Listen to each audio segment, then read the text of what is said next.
It's probably not a useful question, but I'm going to ask it anyway.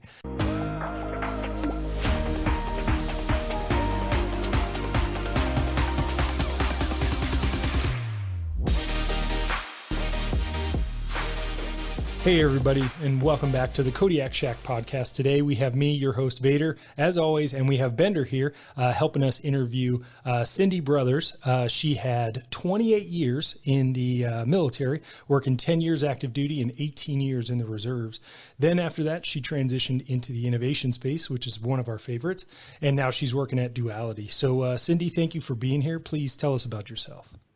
Hi, thanks so much. Again, I'm Cindi Brothers. Right now I'm working for a startup here in Colorado Springs called Duality Systems. I'm the lead for business development.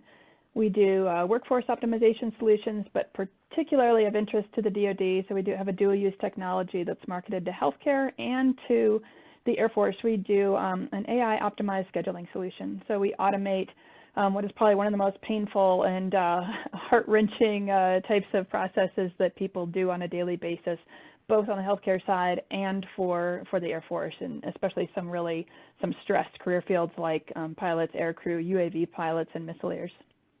Yeah, nice. One of the things we spoke previously, and we'll get to this in a bit, is I didn't even think about the missileer and their scheduling kind of constraints. So we'll talk to that in the future. But for your 18 or 28 years kind of doing active duty and then reserves, what were some of the jobs you held, and what was that like doing that? Because that's definitely an undertaking. We here at the Kodiak Shack podcast would like to welcome our new sponsor, Adamus Cyber. Working with the military means there are some minimum cybersecurity requirements that are in every contract. Complying with these requirements can be painfully slow and really take your company's focus off your military customers and end users. Thankfully, the team at Adamus has simplified the process exclusively for small businesses working with the military. It should be expected that security requirements are going to be a part of working with the military, but they don't have to be difficult. Learn why prior guests on the podcast like Arun from OpsLab or Brian from ResCon use Adamus to comply with the NIST 800-171, DFARS 7012, CMMC cybersecurity requirements in their contracts. Check out their website at www.adamuscyber.com. and tell them you heard about them from the Kodiak Shack podcast. Their website will be in the show notes. We appreciate all the companies that want to work with the military, and we understand working with the government isn't always the easiest thing, but we appreciate companies like Adamus that make it just a little bit easier. Oh yeah, for sure. So I came in the Air Force as a personnelist. I had, I would say, what feels like an eclectic career over my 28 years, but then when you kind of pull it all together at the end, lots of common themes come out. So I started in the POW MIA office of the Air Force. I was brought in from ROTC to do that job specifically, and by doing that, I gained my career field as a personnelist. And within a couple of years, so I applied to then go teach at the Air Force Academy and was sponsored to get a graduate degree, got my master's degree at UMass Amherst, and to then move on to teach at the Academy after a couple of personnel jobs, both at AFPC and then up at Fairchild Air Force Base with a refueling squadron up there. And then went to grad school, came to the Academy to teach, and shortly thereafter applied to be a foreign area officer and to do language and cultural immersion, and went to lovely Florence, Italy, and this is nice. To do my speaking certification in Italian. And this was after having done a 6-month deployment to southern Italy. Again, another like terrible place to be deployed, but supporting the operations in Sarajevo, where we were picking up criminals indicted for war crimes and taking them to The Hague. So kind of got me interested in Italy and being more involved and engaged in stuff going on in Europe. So I took that opportunity to get the language and cultural immersion training, got certified as a FAO, and that became my secondary AFSC. So I was teaching at the Academy quite a bit, but taking other opportunities to go to Europe, so supporting the U.S. mission to NATO, and a variety of different schools and opportunities to learn more about NATO, and that kind of became my academic specialty for many years, was European politics and the politics of NATO. So after 10 years of active duty and doing that, I had my daughter transition to the reserve since my husband was still active duty at the time. He's an exercise physiologist, a scientist, and went into the reserve, kept teaching at the academy for several years. And over that course of time and a few different moves, I gradually also became interested in innovation. So when the opportunity presented itself to come back on orders to help set up Air Force CyberWorx at the Air Force Academy, I jumped at that opportunity. So I was brought in from having been doing a civilian role in fundraising. They brought me in to build up the strategic engagement capability of Air Force CyberWorx.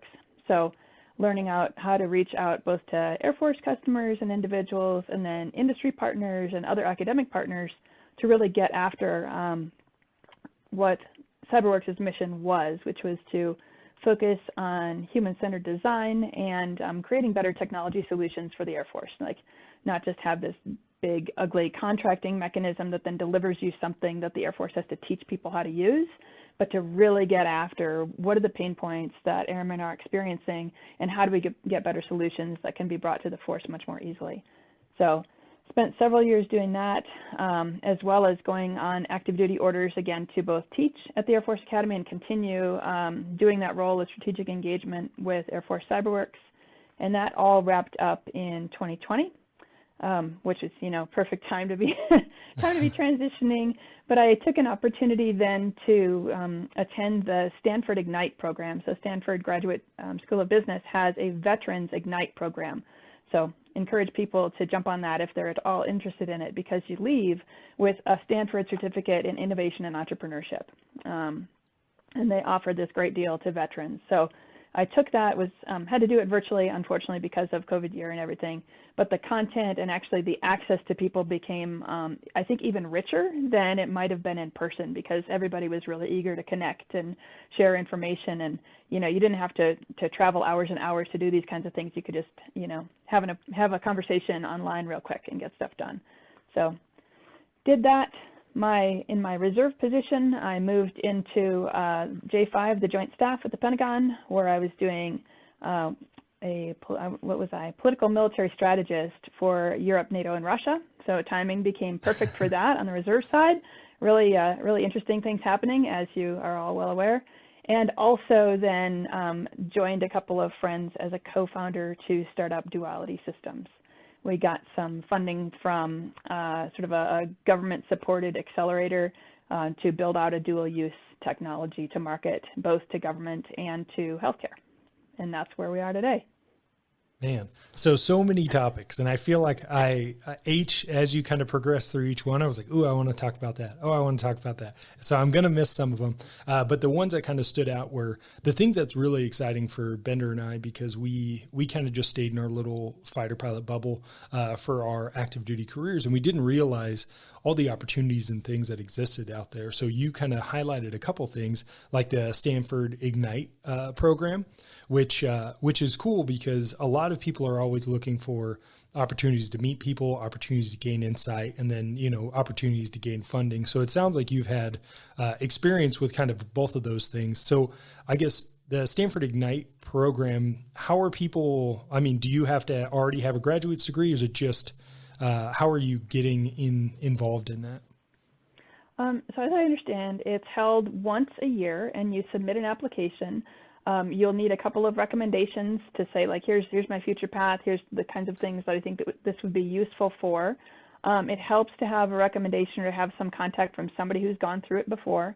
So it's a great time to go out to LinkedIn and put in Stanford Ignite and see if any of your connections pop up as having attended that, or a connection of a connection, and just talk to people about what the experience is for them, and how they've been able to use it. And it can be anybody, officer, enlisted, anything. I think the tuition at the time was $2,500, and it's normally $25,000.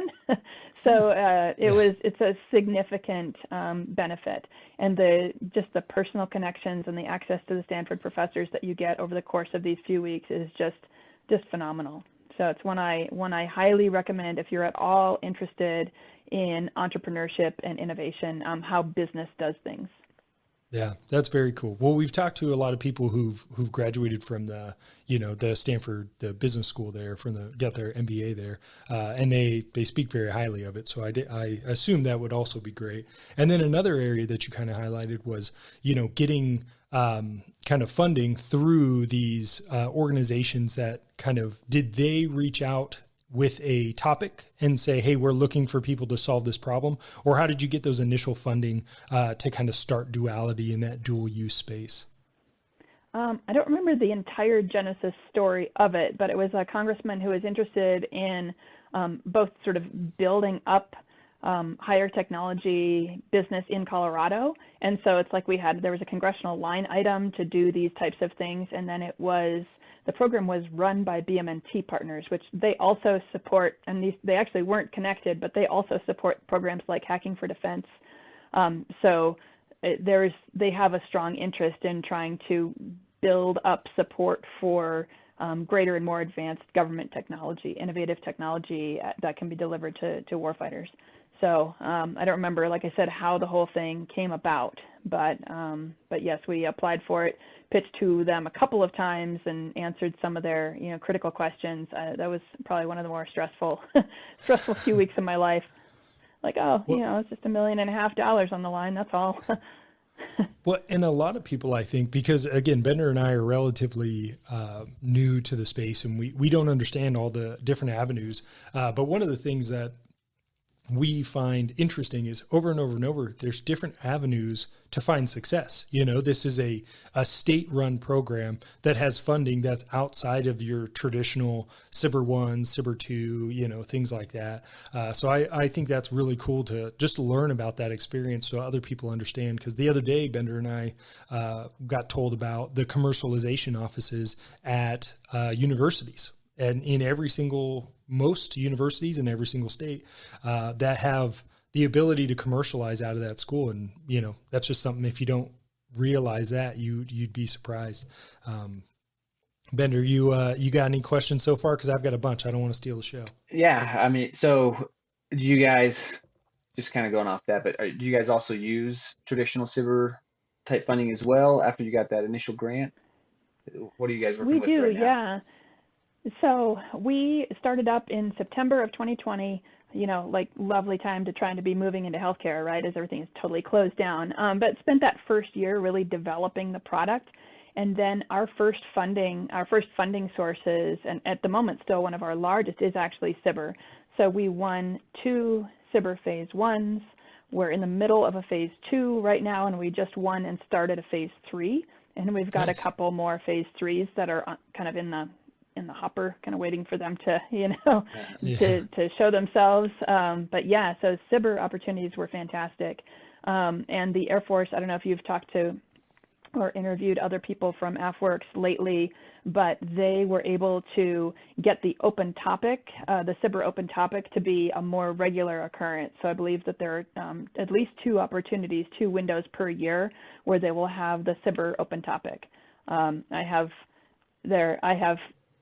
It's great sometimes, and it's also kind of not great. I mean, it's sort of a big dragnet of potential opportunities, and you really have to do a lot of legwork to connect to the right potential customers. But also, it does give the Air Force a really great opportunity to kind of see what's out there. Yeah, I think one of the tough parts is if every single one of your Cyber kind of topics is a known topic, then how do you know what's out there that exists that you aren't already utilizing? So I think open topics are a good idea, but like you said, a dragnet, you're probably going to catch a lot of stuff that may not go anywhere, but hey, it's probably worth a try, especially at the Cyber 1 and 2 level. So before we get too far down the Cyber side, so as you're kind of still in the reserves and in setting up, you said ArcWorks, correct? I don't want to use the wrong term. Air Force CyberWorx. CyberWorx, that's what, sorry about that. No worries. But so, yeah, standing up the CyberWorx. So how was that? Like just generating a program out of thin air? It was exciting and fun, and also really, really frustrating.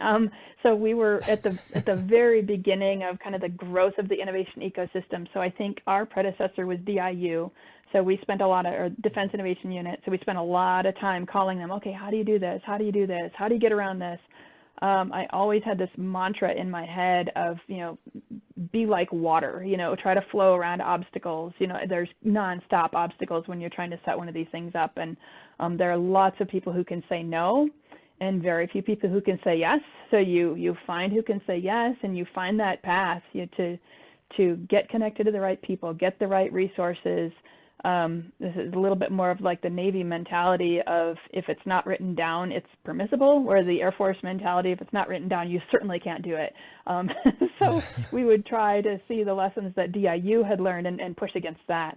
And shortly after we stood up, a lot of the CyberWorx founders came and talked to us. Okay, how'd you do this? How'd you do that? So it's lots and lots and lots of shared information about how to create a unit within the Air Force innovation ecosystem. Yeah, because I mean, and you can speak better to it than I, but the DoD really, and the Air Force specifically, is not really built for the dynamic, adaptive onboarding and contracting and everything. So are you pretty much creating that all yourself, like that vehicle, that way to onboard things and purchase things? You're just generating that from nothing, or was there kind of a baseline from DIU? We had a baseline of a couple of things. So DIU uses, I think they have used the CSO, so Commercial Solutions Opening, as well as OTA, so Other Transactional Authority, and they use a relationship with a nonprofit called a P3, or a public-private partnership, and so kind of creating the mechanisms for how to. We looked at some of those things and also sought out others. What else can we do? So since we were situated at the Air Force Academy, and we kind of had this shared administration, which was tricky in itself. CyberWorx is funded by ACC, but it sits at the Air Force Academy. So you have your OpCon and your AdCon, and there's always a little bit of tension there of who owns the billets and all these kinds of things. But being a federal lab and an academic institution, we had some advantages that even DIU and AFWorks didn't have at the time. So being able to create relationships either with other academic partners was easier, with industry partners, because we could use things like CRADAs, so a cooperative research and development agreement that is created with the academic institution. So it was like finding all these different mechanisms to not only create value for the Air Force, but certainly also make it worthwhile for the industry partners as well. Show them why they would want to do this. Why would you want to have a mission impact? What are the challenges that we're dealing with, and how can you bring value to the Air Force or the Air Force Academy? That's good. And I'm glad that AFWorks came over and kind of shared some learned knowledge and experience. So, you're not all making the same mistakes separately. You're kind of sharing that knowledge base, and everybody's kind of moving forward together. What would you say out of the CyberWorx there? What were some of the programs that kind of came out of that as it was produced and created moving forward? I think one of the biggest things, still to this day, one of the biggest advantages that CyberWorx offers is their team, really strong team of human-centered design professionals. So UX, UI, focused on human-centered design. They still do design sprints, which we participated one as a small business just a couple of months ago. So we participated from the industry side, where they really focus on, they bring in an Air Force organization that's struggling with something, drill down to what the true pain points really are, and then kind of create what that solution should look like, versus like, we've got this problem, let's pull a contract for it and write a 50,000 line item of requirements for this contract. Let's figure out what the struggle really is. And do we have resources in-house? Do we need to, is it a combination of policy change and industry capability, and also, an Air Force thing? What's truly needed to get after the solution? So I think their true strength is really in using that human-centered design approach to problem solving, and then capitalizing on the capabilities of industry to help solve that problem. And are they using, for the UX and the UI, stuff like that, are they using the computer programming or the computer science department and the students there to kind of write a lot of that code, or is that kind of dependent on what they're working on? It's totally dependent on what they're working on. So that's not a normal part of the process.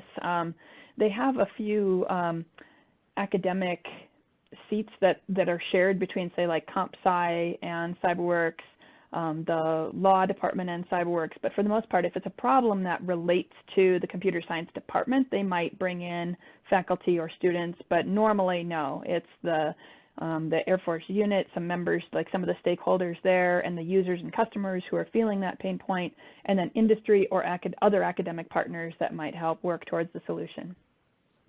I see. That makes sense. So would you say Azure kind of, Bender, do you have some? Well, I'll ask you when you're done with this question, but yeah. Oh, okay. So, so I was just going to ask, kind of overall your experiences. Obviously, you got to, go to Italy and do all those things, and you've had like very impactful experiences in your military time. What would you say was the most kind of impactful and enjoyable, if those are the same one or different ones? Oh, that's so hard to say. So I look over the whole career, and like I said, it seems super eclectic. And then at the end of the day, I realize like all of these things relate to connecting people to one another and to sources of information to help solve problems. Like I'm like, oh, I'm a connector. Like as a FAO, you're a connector. As a Paul Milstrat, you're connecting all these things. And through CyberWorx and even fundraising, you're connecting all of these things together to get after a challenge. The most long-lasting one, probably CyberWorx, just to be able to see how much that grew, and even with all the challenges and struggles and all those kinds of things, that was really significant.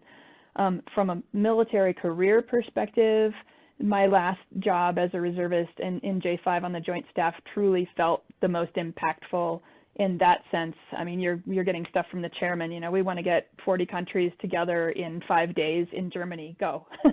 So it's like, I mean, it just so happens that we happen to have a war in Ukraine at the time. So there was a lot. Of course, wartime stuff is much more sticks in your memory a little bit more. So kind of hard to say. From the innovation side and the business side, certainly CyberWorx, and then being able to see it from Duality Systems. But from the military career perspective, the Joint Staff one was fantastic. Yeah, just great people all around, really working hard to do the right thing for a great cause. That's good. And I feel like, when you lose that kind of that perspective and that end goal, and hey, we're doing this for a good reason, people, they may lose motivation sometimes. So it's always good to hear that, when everybody has a common goal, you can get some stuff done. Bender, what do you got? Well, I was going to kind of go back to CyberWorx a little bit, but honestly, both things kind of tie in a little bit.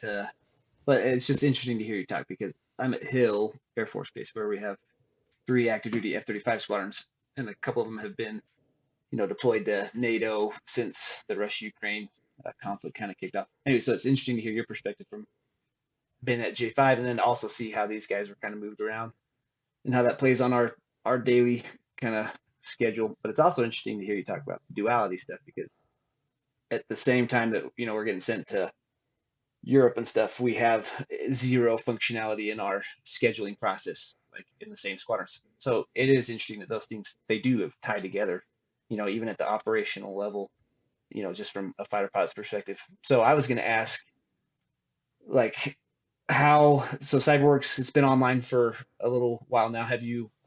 What's the timeline like to get, when a good idea gets to you and it gets developed, when can we see implementation, I guess, like at our level? Does that make, I know that's varies widely, but has there been successes at CyberWorx that have made it down yet to the operational units?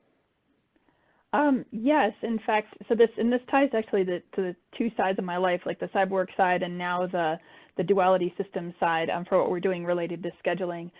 There was an early problem set that came from one of the Spark cells at Travis Air Force Base, called Puckboard, that they came to CyberWorx to kind of work through some of the early wiring diagrams for how scheduling might be in the future. Like, how could it be? Because they were still using the puckboards, right? Just last week we had the Airlift Tanker Association meeting in Denver, and I went up for a meeting, and we did a pitch up there as well for some of the ATA folks, because we do scheduling as well.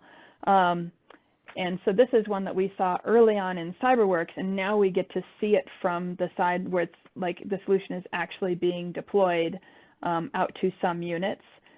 We have a part to play in terms of small business, because we have the automation function that Puckboard doesn't yet have. So those kinds of things we see. And actually, I've heard about some of the scheduling challenges that are happening with the F-35 squadrons as well. So we've had some of those conversations. How can we help solve that? So part of that problem set, and the fact that we knew that it was not just applicable to healthcare, but also to the Air Force, is because we've lived it, we experienced it, we heard about it nonstop. So like as soon as we're like, well, we can't get any access to healthcare during organizations during a pandemic, everything is closed down, nobody's going anywhere, and they're just like so overwhelmed, it's unrealistic to believe that we could talk to those folks. We know that we can still work with the Air Force. We know that the problem is there. And one of the units we're working with up at Grand Forks Air Force Base is a UAV unit. So they've gone from scheduling, which took them at the time about 150 hours a week across 4 to 5 individuals. So 2 to 3 pilots doing it and 2 more contractors doing it. The last schedule build we did for them took 15 minutes. So it was like tears of joy. Like, so you're seeing this from this conversation that we had in probably 2017 or 2018, I'm thinking, to today. You know, it's an endemic problem across the Air Force. I mean, across the DoD, I'm sure, but certainly in the Air Force. And now we're like, okay, we're getting to the point where we really see truly impactful solutions where people are like tears of joy, happy. Yeah. So. Yeah, we need it for sure. Oh. Yeah. So one of the things that I think Bender and I, we agree on is that the problem we see as an end user, you know, who is using the PECs or the GTIMs or whatever the current software is, it's that transition. It's the, like, now we have a solution, but the problem is it's a bespoke or a niche solution that, you know, like some squadrons will get.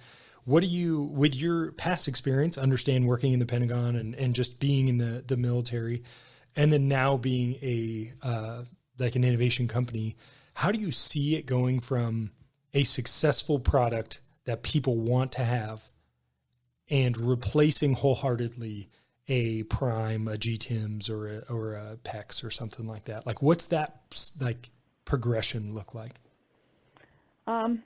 It's a huge hurdle. I'm sure that you've had conversations with folks in the past that have talked about that valley of death, right? I mean, we can have great phase 3 work going on with, and phase 2 and phase 3 work going on with different Air Force units. And part of the hustle of the small business at that time is to make sure you're not just serving this one unit. You know, we're having conversations with a helicopter squadron, a rescue squadron in Georgia that, like, PEX is dead for them. So they're just, you know, they're using, I don't know what, Google Sheets or something. I think that's what they're using right now. But our discussions with them is we want to make sure we're not just this little niche solution for you guys here. If we continue with a contract, part of that, we hope, is that you will work to help us connect to your broader community. And there's a second part to that too. So that's not just then delivering this one product to a group of users in the Air Force, but the data science and the mathematical, the technological side of it, which I can only speak to in like secondhand terms, because I hear our my co-founders talking, the one who's got the doctorate in scheduling. He's like, there's an ideological difference in how you go about scheduling. One of them is that you need to have a niche mathematical algorithm for each individual problem set. He's like, it's flat out wrong. You can have a generalizable algorithm that can be tailored then on the front end for the problem set that you're dealing with. And that's how we have our solution is we use the exact same platform for healthcare as for our UAVs. Like, same thing. It just looks different to the users. But the algorithms at the back end, you're putting people in places at times with very unique certifications and skill sets that you've created in that interface, and boom, hit the button and optimize it, or optimize multiple things. But yeah, so there's a little bit of a philosophical debate about how scheduling should be done and how that product should be done. And I don't understand like the medical side of scheduling, but I intimately understand the side of flying operations scheduling.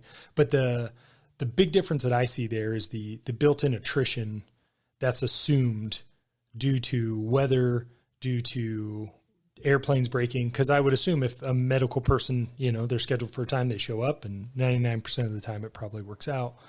But so is that You kind would of a be constraint? wrong. Oh, okay. Look at that. So You would there be we go. wrong. Yeah.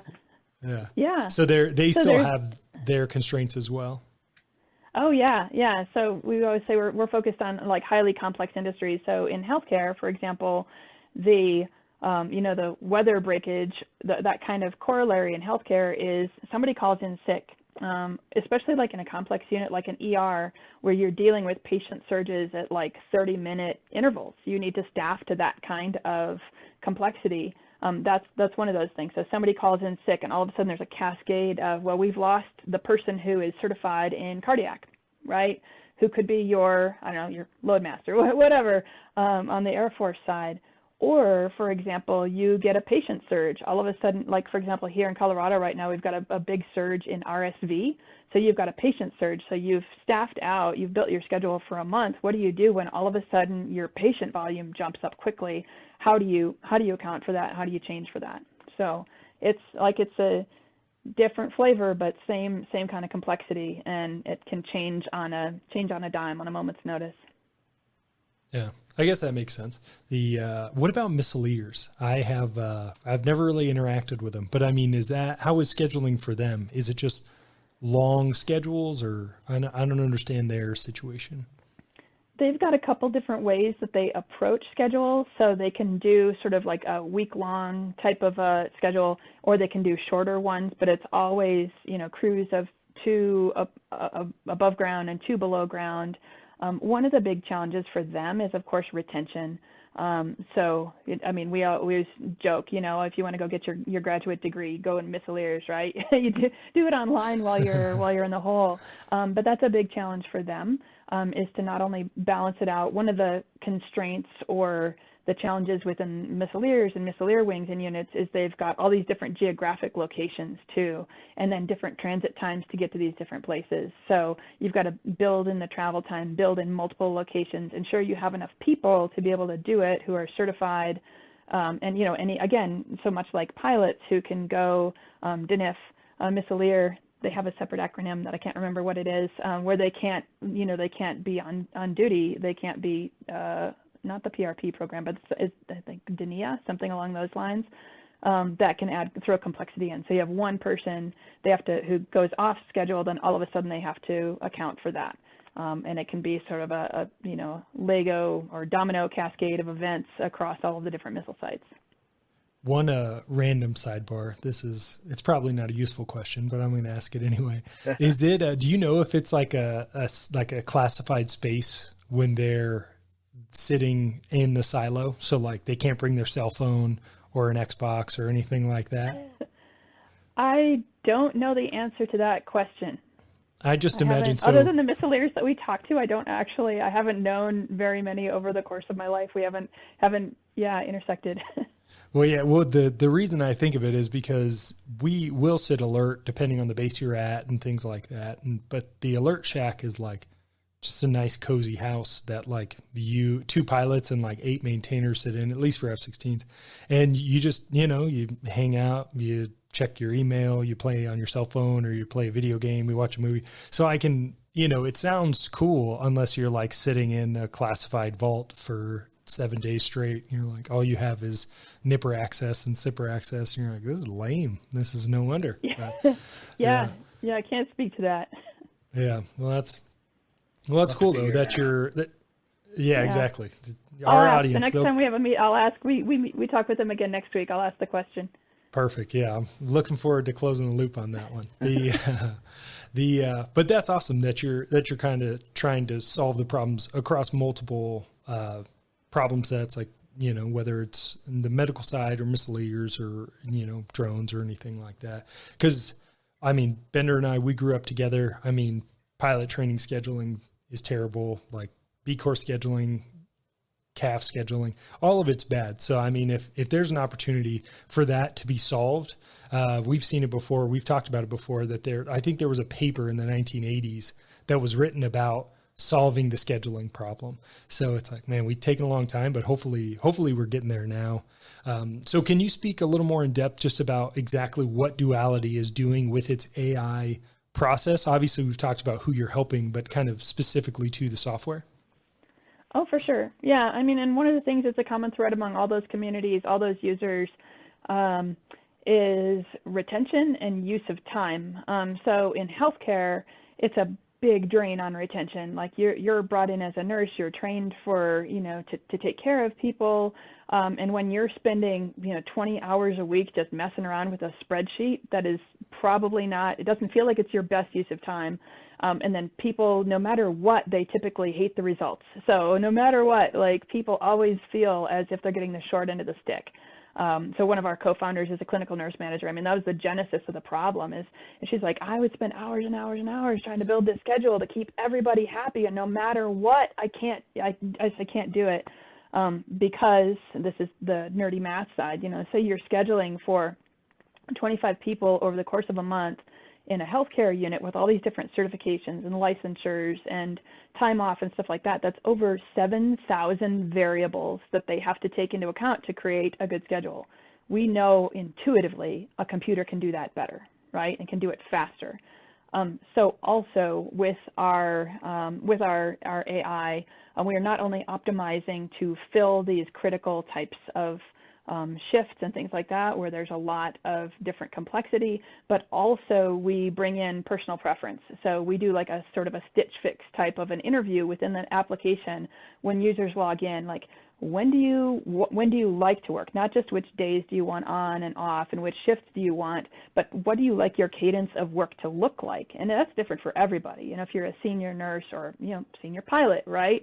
It looks different. I've got teenage kids at home, or I'm a young 20-something and I'd rather have this. So we build in the personalization preference. So we optimize first for the requirements of the unit, those hard constraints. I have to have this many people with these certifications at this time of day in this place. But then secondarily, we optimize for those personal preferences because that's getting after that work-life balance and that retention challenge. So we're not only just making it faster and easier, like our average schedule build time for a healthcare unit is like 1 to 2 minutes, where it's normally 20 to 40 hours. So that's cool that it's faster and they don't have to do it anymore, because the dominant paradigm in healthcare is what they call self-scheduling. Everybody goes in and puts their stuff into a calendar, and then some poor nurse manager has to go in and rack and stack and make sure everything is balanced. So they feel like they're saving time because they've pushed it out to everybody, but then somebody else has to go back in and kind of fix it. So we're optimizing to schedule more quickly for those hard constraints, but also give people better schedules. So they like it better, like, oh, these schedules meet the way that I would like to be able to live my life and to work. So we do the same thing on the pilot side, right? Or the missileer side, is we make sure that all of those spots are filled when they need to be filled, but also we kind of learn, like, what do you want the cadence to look like for you? If you have the ability to change up when you're doing your training versus when you're flying a mission, what do you prefer? And we can work to fill those things. So longer term for the pilots, it's also bringing in, what's the word I'm looking for, when you're maintaining, sorry, this is one of the word has escaped my not grasp ops here. tempo, or no, but when you're due for a certain type of a mission, like your currencies. Currency, that's the word. Yes. Yeah. So we're working to be able to automate for currencies as well. So that's kind of in our midterm roadmap, so that you can automatically prioritize people who need to have currencies. So you're not just building the schedule and then kind of moving people around, but you're automatically making sure that they're prioritized as well. So they're getting into the next missions for closer to when their currencies are expiring. But Nice. same thing, end of the day, better use of time. You're not dealing with spreadsheets, automates it all, and hopefully get better schedules at the end of it.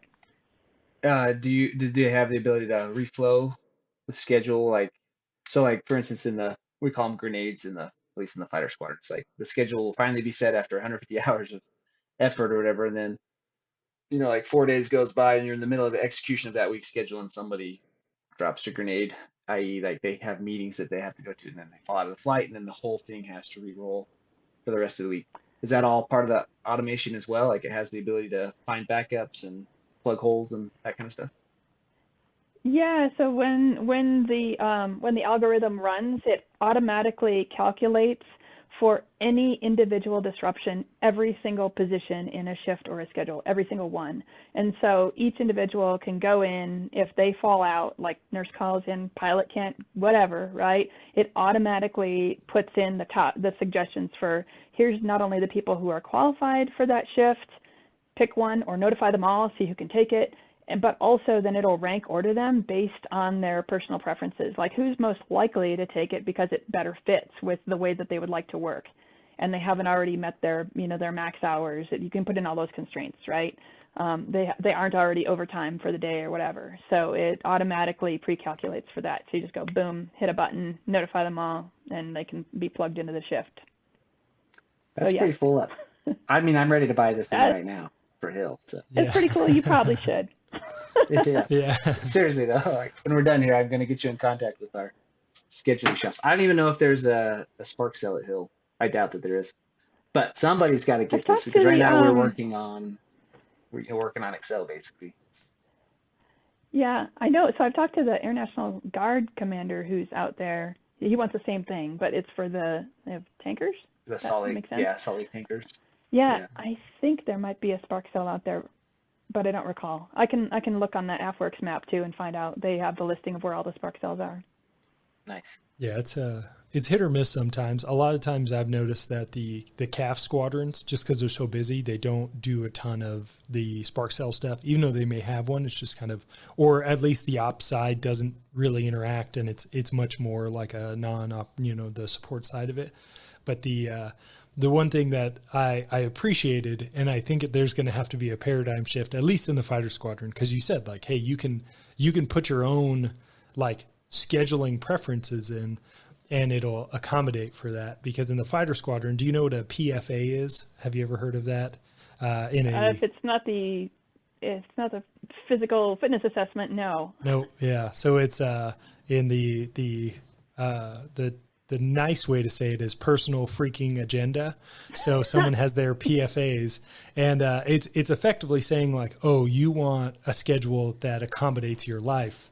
So, and it's said in a derogatory way. So it's like, oh, this guy's PFAs. So it's nice that you build that in, but at least in a fighter squadron, a lot of people, it's kind of like you'll deal with the schedule you get, and they'll try to be helpful in things, but hopefully because scheduling will become easier, it will become even better and easier to accommodate those.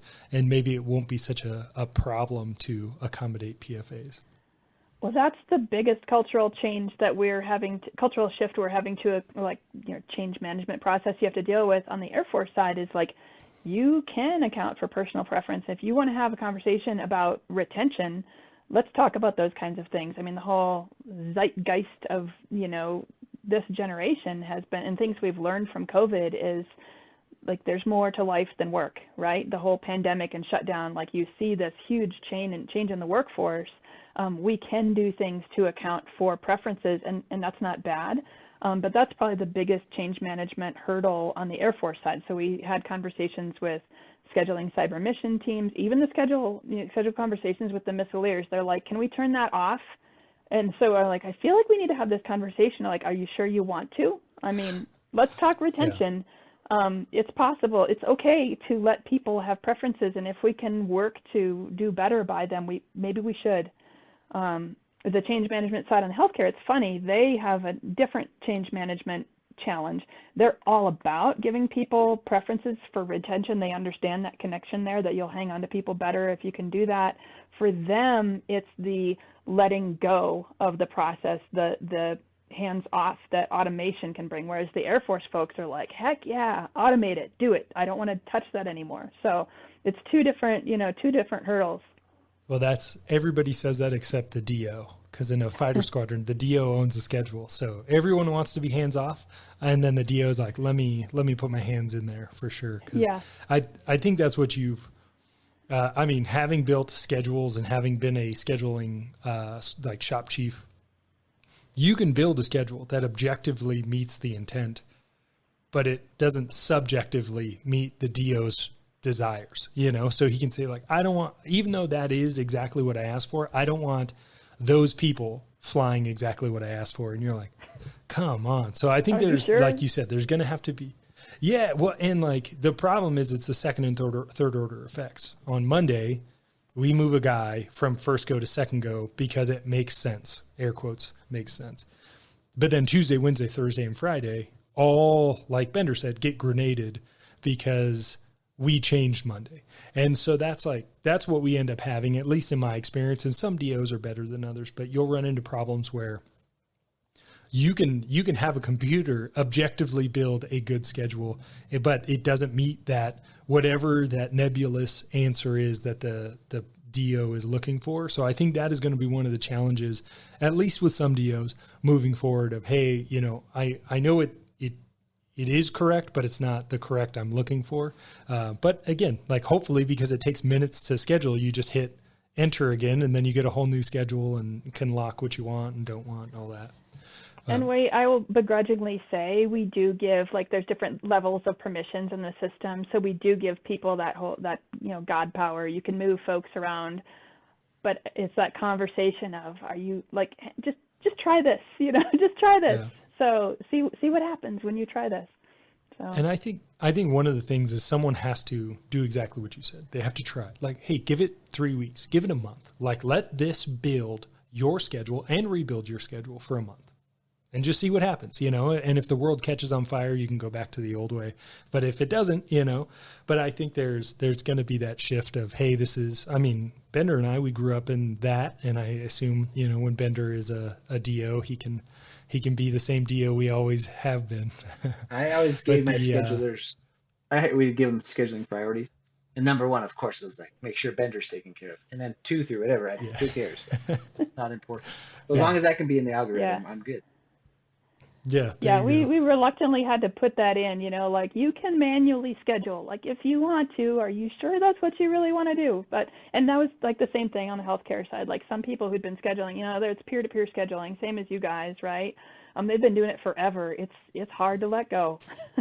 Yeah, no, definitely. Well, and I think one of them is, at the end of the day, when the rubber meets the road, like, the people have to be scheduled, the nurses have to be scheduled to fill the spots, and planes have to fly and all those kind of things. So you're like, I can accommodate people's desires to a point, and then at some point, people are just going to have to deal with a less optimized schedule, because either we don't fly those lines, which is maybe a possibility, or you just have a worse schedule and you fly those lines because that's part of the job, so.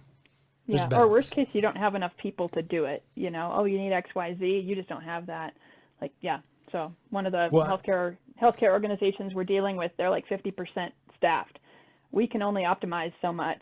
So we're trying to talk through them. Here's some other ways you can do that. We can, put some dummy people into this, or fake accounts into the holes in the schedule, optimize for everybody else, and then you push all those empty slots out to your float pool or your travel staff or whatever. Or not that pilots have that option, but you got reservists who you can bring on man days or whatever. You just push it out to them. Yeah. I would say, Bender, you can speak to it maybe more than I can, but I would say most of the time it's not push it off to anyone else. It's just make someone fly twice. It's like, hey, instead of, like asking someone for help, it's like, you're just going to fly 2 sorties that day, or, you're going to have a 12-hour day or 13-hour day. And it's like, okay, I guess. And I think that's like, yeah. And sometimes you have to, and sometimes you don't have to. And I think it's figuring out those times between there. One thing I thought about earlier, I didn't get a chance to ask it, but so you, what is it? 20, almost 23 now. So you in 2019 being like fully just military, right? Because you hadn't really stepped over to the innovation side, or had you already been doing that? I've been in CyberWorx, so that side, I'd been the military innovation side, but hadn't been in the small business side yet. So now that you're on the other side, with kind of looking back on the military side of it, how do you view it from the innovation side? Like where, because was there ever that disparity when you were like, oh, we are nailing it as the military side of this, and now you're on the other side and you're like, ooh, I really wish things were different. Yes. So it was in my mind, again, I was doing the strategic engagement thing. And so I'm thinking, like, I'm always trying to think of how can you do best by both parties, right? How can you do best for the Air Force? And also, if you're bringing in somebody to partner, You want to do well by them and maintain a good relationship and help be mutually meeting goals. And I would try, feel that this was the right thing to do. And now when I'm on the small business side, I mean, there are absolute pain points with the CYBR process. Just not that small businesses should be relying on CYBR money to survive, but some things should be predictable, and it'll be like, oh, we expect to have the release of these awards in 30 days. Oh, it's been pushed out another month. Like, you can't wait forever for these kinds of things. Like, I have a business to run. We need to be doing X, Y, Z. We've got to plan for developers and plan for this and plan for that. So yes, the government, the DoD, could do so much better by small business. I do see it improving, but there still isn't a recognition of, here's what this delay causes, or here's what releasing an RFP, so a request for proposal, on a Friday afternoon does to a small business. So, or like talking about something and releasing a proposal and then giving a 2-day turnaround. You want a 17-page, like a really good technical volume in 2 days? Ooh, okay. So, yeah. They're probably not reading them anyway, but yeah. And I think that's when you've never been there, when you've never been on that side of the coin, you don't understand the constraints that company's working with, because if you've only been in the DoD, you're like, oh, okay, we're under a CR or whatever, and funding will be here soon, or our money's been taken back. And we're used to not really owning our dollars, where I would assume as an innovation company, when it's like, hey, no, like this actually means something. It's not just kind of like, funny money. It's probably a lot more heartache comes from it, and probably a little heartburn too. Yes. There are a few times where I've seen proposals or heard from others, and like, oh, so-and-so, they got $6 million to build that out. I'm like, we already have that, and you could pay us $2 million for it. How about that? Yeah. So there's a lot of that, like, oh, that's throwing good money after bad. But that's how it goes. There's the good and the bad of the innovation stuff. It's good that they want to get after solutions and try to build it, and bad that there's less awareness of what's already out there and how to get connected with those kinds of things, or to trust that business can do it as well as the Air Force. We kind of got in a habit for a very long time of doing our own stuff in-house, and now it's like the building the trust. You know what? Businesses can do this. They already have it. It's just you got to figure out how to acquire it. Yeah, and I think that's the unfortunate part, is exactly why this podcast was created, was the knowledge disbursement of what exists already out there is, I would say, and in my limited experience and exposure, it's not great, because that's what happens. We see a program that already exists that's ready to roll, and they're like, oh yeah, here's $4 million to produce this program, and you're like, what are we doing here? Like, is this a joke? You messing with me? That kills me. So, yeah. Well, sweet. Well, we've got to get out of here. But Cindi, thank you so much for the time. This has been awesome. How can people reach out to you, email or websites or anything like that, if they want to chat about Duality? Yeah, for sure. Again, the business is Duality Systems. We're www.dualitysys.com. My email is Cindi, Cindi, @dualitysys.com. That's it. You can find Awesome. me on LinkedIn. I think it's Cindi Brothers out there. So. Okay, awesome. Well, I'll have your email and website in the show notes for anybody listening who wants to check it out. You can just check the show notes, and then we will make sure our social media stuff has you attached to it as well, so you can keep track. Well, thank you so much. Yeah, I had a great time, and have a good one. Bye, everybody. Likewise. Bye-bye.